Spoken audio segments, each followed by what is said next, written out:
बहुत बहुत स्वागत। आज की ताजा खबर देख रहे हैं आप। आपके साथ मैं हूं ललित प्रजापति और सबसे पहले बात शंखनाद की, और वो भी दरअसल जम्बूरी से। जम्बूरी और जीत का फैक्टर भी एक काम करता है, वो भी आगे आपको बताएंगे। तो प्रधानमंत्री का आज भोपाल में मेगा शो होना है विधानसभा चुनाव को लेकर। बीजेपी का अब तक का ये सबसे बड़ा कार्यक्रम कहा जा रहा है, कार्यकर्ता महाकुंभ। इसमें शामिल होंगे प्रधानमंत्री नरेंद्र मोदी। जम्बूरी मैदान में कार्यकर्ताओं को संबोधित करेंगे। तकरीबन 10 लाख कार्यकर्ताओं के जुटने का दावा है। कार्यकर्ता महाकुंभ को लेकर भाजपा ने भव्य तैयारी की है, भव्यतम और दिव्यतम तैयारी है। 6 महीने में 7वीं बार प्रधानमंत्री का मध्य प्रदेश दौरा है। जम्बूरी मैदान में 7 से ज्यादा पंडाल बनाए गए हैं। कार्यकर्ताओं के बीच रथ पर सवार होकर प्रधानमंत्री पहुंचेंगे। हर इलाके में बीजेपी के झंडे, बैनर, पोस्टर ये लगाए गए हैं। तो तकरीबन ये 7वां दौरा विधानसभाओं के हिसाब से, इलाके के हिसाब से देखा जाए, अब तक 90 से ज्यादा जो विधानसभा क्षेत्र हैं उन्हें प्रधानमंत्री अलग अलग तरीके से संबोधित कर चुके हैं। और अब आज भोपाल में मेगा शो।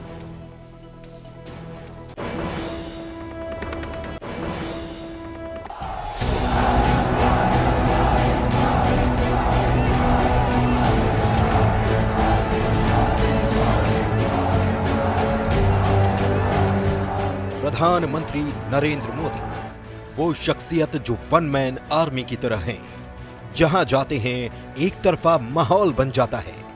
तभी तो मध्य प्रदेश के चुनावी रण में विजय पताका फहराने और कार्यकर्ताओं में जीत का दम भरने के लिए पीएम भोपाल आ रहे हैं। और जब पार्टी का सबसे बड़ा और भरोसेमंद चेहरा राजधानी में पहुंच रहा हो तो तैयारियां भी सबसे शानदार ही होंगी। कार्यकर्ताओं के महाकुंभ में होंगे शामिल, पार्टी कार्यकर्ताओं में भरेंगे जोश। चुनाव में विजय पताका फहराने का प्रण। जब पीएम मोदी भोपाल पहुंचेंगे तो उनका स्वागत भी बेहद खास अंदाज में किया जाएगा। उनके स्वागत के लिए राजधानी को खास तौर पर सजाया गया है। केंद्रीय मंत्रियों से लेकर पार्टी के पदाधिकारियों ने शहर में जगह जगह चौक चौराहों पर खास सजावट की है। भोपाल का जम्बूरी मैदान हुआ तैयार। जम्बूरी मैदान में बीजेपी का महाकुंभ। महाकुंभ में शामिल होंगे पीएम मोदी।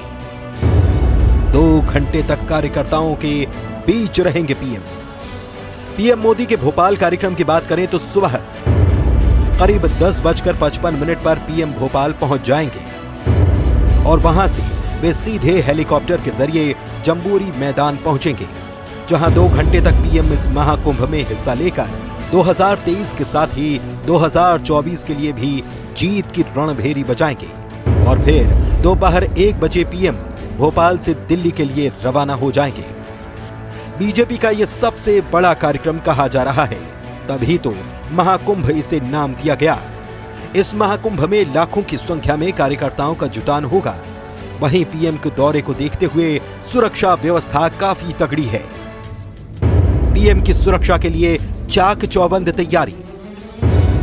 4000 पुलिस बल की रहेगी तैनाती।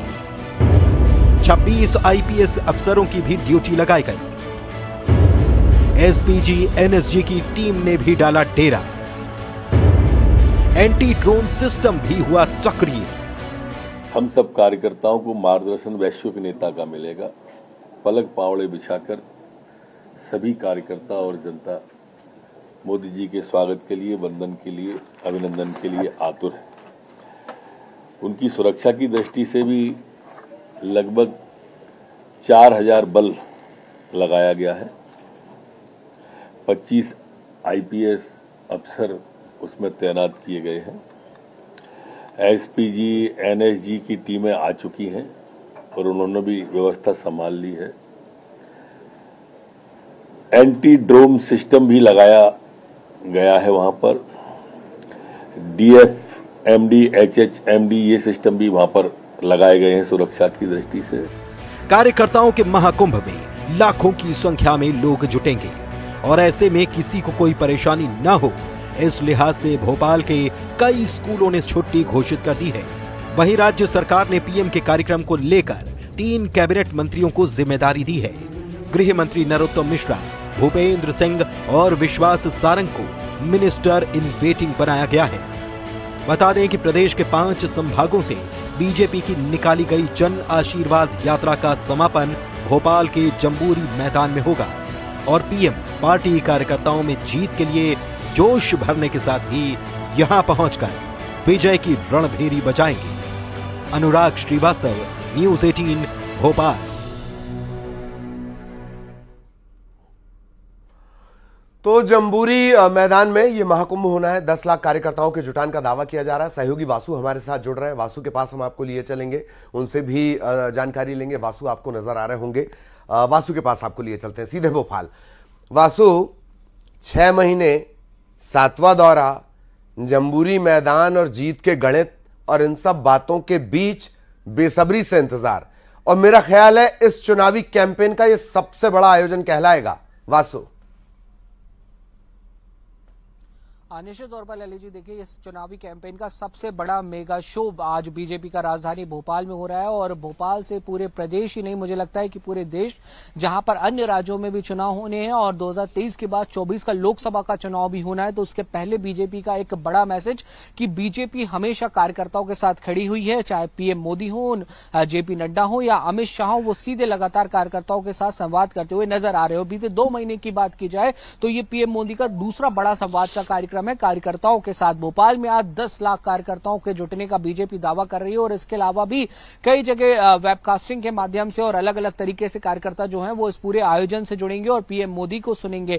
2023 का चुनाव तो बेहद महत्वपूर्ण है ही और इसके साथ ही बीजेपी की नजर 24 पर भी है कि अपनी जमीन को मजबूत किया जाए, क्योंकि जो 5 राज्यों में चुनाव होने, अगर बीजेपी यहां पे बेहतर करती है तो कहीं ना कहीं 24 के लिए बीजेपी की जमीन जो है वो और पुख्ता और मजबूत होती हुई नजर आएगी। आज बीजेपी के तमाम पदाधिकारी हो, कार्यकर्ता हो, उन्होंने पूरी ताकत इस कार्यक्रम को सफल बनाने में झोंक दी है। मुख्यमंत्री शिवराज सिंह चौहान से लेकर प्रदेश अध्यक्ष वीडी शर्मा, केंद्रीय मंत्रियों की अगर बात करें तो अश्विनी वैष्णव, भूपेंद्र यादव और नरेंद्र सिंह तोमर जैसे तमाम बड़े नाम जो हैं वो पूरी व्यवस्थाओं को संभालते हुए नजर आए। कल देर रात तक भी हमने देखा जम्बूरी मैदान में तैयारियों का जायजा ले रहे थे, निरीक्षण कर रहे थे और आज बीजेपी का जो मेगा शो है वो अब से कुछ ही देर में शुरू होने वाला है। 11 बजे पीएम मोदी भोपाल पहुंच जाएंगे। उनकी अफगानी पहले स्टेट हैंगर पे की जाएगी और फिर उसके बाद वो वहां से सीधे हेलीकॉप्टर के जरिए जम्बूरी मैदान पहुंचेंगे और यहां पर कार्यकर्ताओं के बीच करीब 2 घंटे का समय वो बिताएंगे और कार्यकर्ताओं को संबोधित करेंगे, कार्यकर्ताओं में जोश भरने का काम करेंगे। अब से कुछ देर पहले हमने जम्बूरी मैदान की तस्वीरें दिखाई थी जहां पर कार्यकर्ताओं के बड़े बड़े जो दिखते हैं, बड़ा बड़ा जो एक रेला है वो कहीं ना कहीं नजर आया। भोपाल की सड़कों को बैनरों से, पोस्टरों से, बीजेपी के झंडों से सजा दिया गया और एक माहौल जो है वो पूरा बीजेपी में कहीं ना कहीं नजर आ रहा है, क्योंकि बीजेपी ने इस आयोजन में अपनी पूरी ताकत झोंक दी है और एक शक्ति प्रदर्शन के तौर पर भी इसे देखा जा रहा है। अब देखने वाली बात ये होगी कि इस मेगा शो के बाद, इस पूरे आयोजन के बाद मध्य प्रदेश की जो सियासी सरगर्मी है वो और कितना परवान चढ़ती है और बीजेपी के कार्यकर्ता जिनको ये आज विजयश्री का मंत्र दिया जाएगा, हर समीकरण जैसे वासु आपको जानकारी भी दे रहे हैं और वासु के ठीक बगल में आपको नजर आ रहा होगा वीडी शर्मा साहब का मुस्कुराता हुआ फोटो भी है। बहुत बहुत धन्यवाद वासु आपका इस तमाम जानकारी के लिए। सहयोगी वासु विस्तार से जानकारी दे रहे थे। अगली खबर का रुख करेंगे और बड़ी खबर धमतरी से आपको बता दें। टिकट वितरण से पहले कांग्रेस में कलह के किस्से सामने आने लगे हैं। सिहावा विधानसभा में कांग्रेस में कलह सामने आई है। पुरुष प्रत्याशी देने की मांग ने जोर पकड़ा है। मांग भी कैसी कैसी हो रही है बताइए। पुरुष प्रत्याशी देने की मांग ने जोर पकड़ा है। लक्ष्मी ध्रुव यहां से 3 बार से विधायक है और वर्तमान महिला विधायक को टिकट न दे पार्टी, ये कार्यकर्ताओं का कहना है। कांग्रेस के पर्यवेक्षकों के सामने कार्यकर्ताओं ने ये मांग रखी है।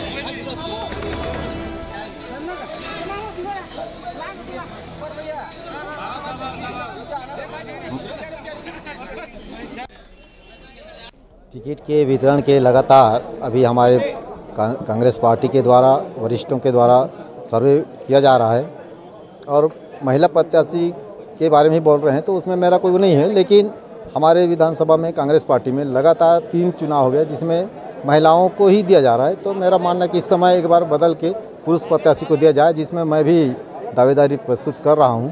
और मैं भी क्षेत्र की जनताओं के साथ लगा हुआ हूँ और निचले स्तर से कार्य कर रहा हूँ। तो मेरा भी मानना है कि हम किसी महिलाओं की विरोध नहीं कर रहे हैं, लेकिन लगातार 3 बार उनको मौका मिला है तो एक बार पुरुष को भी मौका दिया जाए।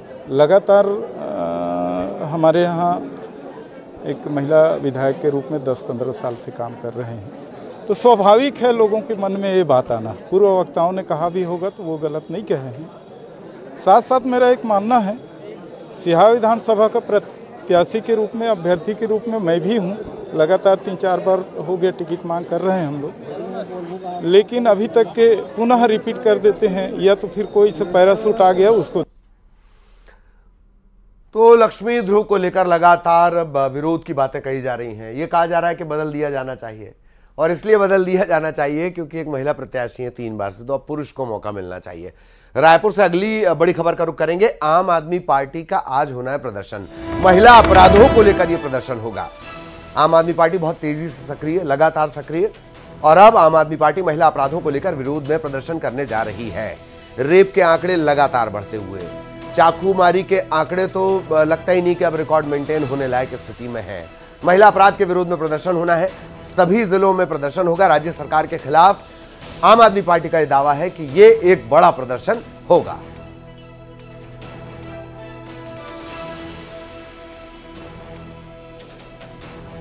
खंडवा के हरसूद में श्री राम और हनुमंत कथा करने पहुंचे बागेश्वर धाम के पीठाधीश्वर धीरेन्द्र कृष्ण शास्त्री ने एक बार फिर कहा है कि यह बाबर का नहीं, रघुवर का देश है। उन्होंने सनातन की बात की, हिंदू राष्ट्र की बात की, लेकिन इस बार उनके निशाने पर हिंदू धर्म गुरु भी आ गए। उन्होंने कहा कि धर्म गुरुओं को दुकान बंद होने का डर सता रहा है। हरसूद में सजा दिव्य दरबार, 2 दिनों तक बिराजे बागेश्वर सरकार। जाओ, हम भी कहते हैं आज से तुम्हारी समस्या तुम्हारी नहीं है, आज से तुम्हारी समस्या हमारे बागेश्वर बालाजी की है, हमारे सन्यासी बाबा की है। जाओ, तुम पेशी करना प्रारंभ कर दो, महीने में 1 बार, 2 महीने में 1 बार धाम जाना प्रारंभ कर दो। धर्म गुरुओं की दुकान बंद होने का डर। जाओ, तुम पेशी करना प्रारंभ कर दो, महीने में 1 बार, 2 महीने में 1 बार धाम जाना प्रारंभ कर दो। और हां, जाना जब खूब बढ़िया व्यवस्था हो, किराया उधार उठा के मत जाना। हाँ, नहीं तो पतो लगे तुम जाओ अमीर बनबे, टैक्सी वाले अमीर हो जाएं, तुम गरीब हो जाओ। और ये बात हम इसीलिए बोलते हैं, भारत के धर्मगुरु इसीलिए नहीं बोलते क्योंकि धर्मगुरुओं को डर लगा रहता है कहीं हमारी दुकान बंद ना हो जाए। हमारी कोई दुकान है नहीं है, दान हम लेते नहीं है।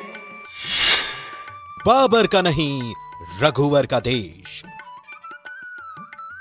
हाँ, ये बजरंगबली का देश है, बाबर का नहीं, ये रघुवर का देश है।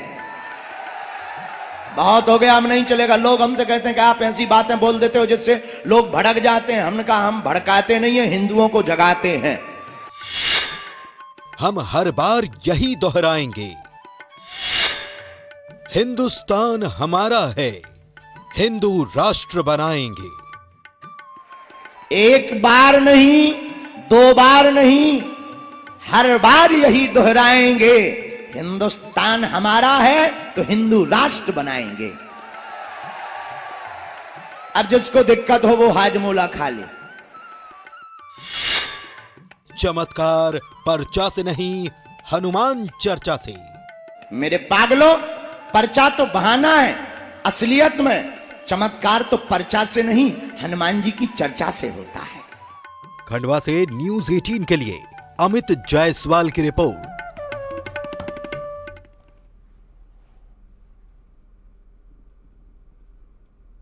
तो पर्चा से नहीं, दरअसल चमत्कार चर्चा से होता है। अगली खबर भी इसी आयोजन से जुड़ी हुई है। खंडवा के हरसूद में आयोजित हनुमंत कथा में बागेश्वर धाम के पीठाधीश्वर पंडित धीरेन्द्र शास्त्री के द्वारा वन मंत्री विजय शाह के पर्चे के बारे में पूछना चर्चा का विषय बन गया।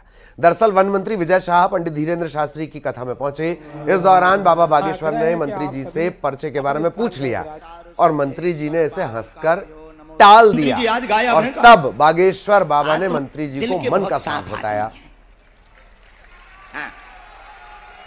इसमें कोई संदेह नहीं।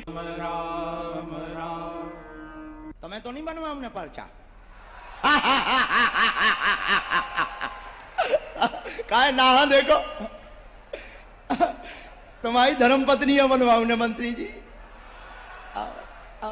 बहुत अच्छे हैं। एक बात बोले, दिल के बहुत साफ आदमी हैं।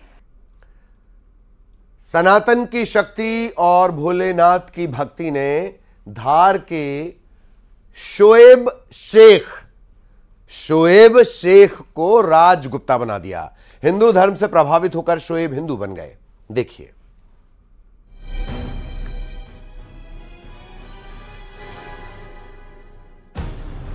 देश भर में सनातन पर बहस छिड़ी है। ये बहस वो लोग कर रहे हैं जिन्हें शायद पता ही नहीं कि सनातन क्या है। उन्हें कौन बताए कि सनातन वो है जो सबको साथ लेकर चलता है। ये तस्वीरें देखिए, मुंडन के बाद पवित्र नर्मदा स्नान, भक्तिभाव से भोलेनाथ की आराधना। ये शोएब शेख हैं जो सनातनी बनने की यात्रा पर निकल पड़े हैं। जिस हिंदू धर्म पर आघात सियासी फैशन बन चुका है, धार के रहने वाले शोएब ने उस धर्म का मर्म समझा है। सनातन धर्म ने इन्हें इतना प्रभावित किया कि शोएब खुद हिंदू बन गए। भोलेनाथ की भक्ति ने शोएब को राजगुप्ता बना दिया। मैं हिंदू धर्म में इसलिए आना चाहता हूँ। एक तो क्या है कि मेरे को इसके जो हॉलीडेज वगैरह होते हैं, होली, दिवाली, त्योहार जो होते हैं, इनमें ये मेरे को बहुत अच्छे लगते हैं। और मैं सबसे ज़्यादा अपने भोलेनाथ जी को मानता हूँ। हालांकि भगवान तो सभी हैं, ठीक है ना। मैं भोलेनाथ जी को शुरू से ही फॉलो करता आ रहा था, इसलिए मैं सनातन धर्म में आना चाहता था। उत्तर प्रदेश के रहने वाले शोएब शेख काफी समय से धार में रह रहे थे। जैसे कि ये खुद बता रहे हैं, ये पिछले 3 सालों से हिंदू धर्म अपनाने की कोशिश कर रहे थे और आखिरकार ये कोशिश कामयाब हुई। नर्मदा घाट पर मुंडन और पवित्र स्नान कर शोएब ने विधि विधान से सनातन धर्म ग्रहण किया। इस दौरान हिंदू संगठनों के कार्यकर्ता भी यहां मौजूद रहे, जिन्होंने हिंदू धर्म में राजगुप्ता का स्वागत किया। इनकी अब ये आज से सनातन हिंदू धर्म में इनने अपना जीवन के लिए इनकी सुरक्षा और सेवा देने की हमारी गारंटी है और हमेशा इनको हमारे साथ खुश रहेंगे, इससे हमारा इनसे वादा करते हैं। ये सनातन की शक्ति है। भोलेनाथ की भक्ति है कि शोएब अब राजगुप्ता हैं। सनातन पर हमला बोलने वालों पर यह जोरदार प्रहार है। हिंदू और हिंदुत्व पर सवाल उठाने वालों को ये जवाब है। नवीन मेहर, न्यूज़ 18, धार।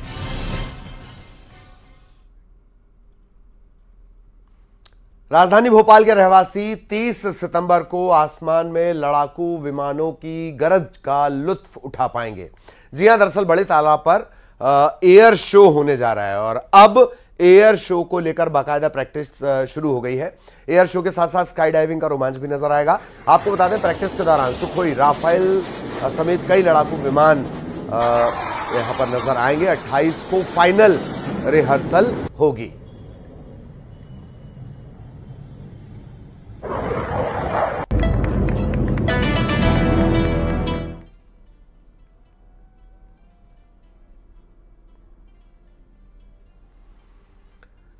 कोरबा के कटघोरा वन मंडल में हाथियों की मौजूदगी से यहां के गांव वाले डरे हुए हैं। वहीं हाथियों का झुंड हर दिन किसानों की फसलों को रौंदकर बर्बाद कर रहा है। वन विभाग की टीम हाथियों की निगरानी अब ड्रोन कैमरों के जरिए करेगी। ड्रोन कैमरों से ली गई तस्वीरों में ये नजर आ रहा है कि कटघोरा वन मंडल में 41 हाथियों का झुंड मौजूद है।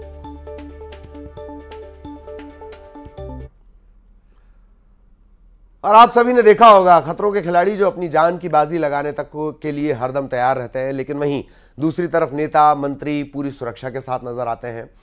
रीवा में मंत्री राजेंद्र शुक्ल ने जो किया, अब हर तरफ उसकी चर्चा हो रही है, क्योंकि मंत्री जी खतरों के खिलाड़ी बन गए। मंत्री जी खतरों के खिलाड़ी। मंत्री जी का स्टंटबाज वाला रूप। ना कोई डर, ना कोई फिकर। स्काई साइकिलिंग में किया कमाल।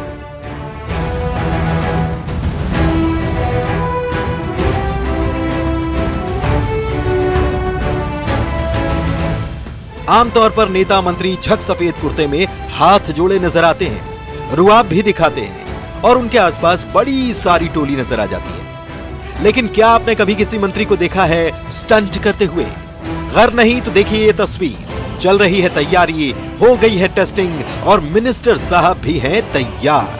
बस कुछ देर का इंतजार और लीजिए चल पड़े मंत्री जी खतरों की डगर पर। ये स्टंट है स्काई साइकिलिंग का और देखिए नीचे उफनती नदी और ऊपर साइकिल पर मंत्री जी। ना कोई डर, ना कोई फिकर, ना कोई हिचकिचाहट। इस साइकिल पर सवार है मध्य प्रदेश के जनसंपर्क मंत्री राजेंद्र शुक्ल, जिन्होंने बड़ी बेफिक्री से हवा में तारों के सहारे चलने वाली साइकिल से नदी के एक छोर से दूसरे छोर तक हवा में बीहर नदी को पार किया। दरअसल खतरों के खिलाड़ी बने जनसंपर्क मंत्री के स्टंट का नजारा रीवा में बनकर तैयार हुए इको पार्क का लोकार्पण होने से पहले का है। यहाँ मंत्री राजेंद्र शुक्ल ने स्काई साइकिलिंग का ट्रायल किया। राजेंद्र शुक्ल ने इको पार्क में बनाए गए एडवेंचर स्पोर्ट की साइकिलिंग का ट्रायल किसी और से नहीं बल्कि खुद करने का तय किया। बता दें कि पार्क को रीवा शहर से निकलने वाली बीहर नदी के टापू पर विकसित किया गया है, जहां सभी के मनोरंजन और सुकून की जरूरी चीजें उपलब्ध किए जाने का प्रयास किया गया है। रीवा से न्यूज़ 18 के लिए शिवेंद्र बघेल की रिपोर्ट। और इसी के साथ इस बुलेटिन में इतना ही। खबरें जारी रहेंगी।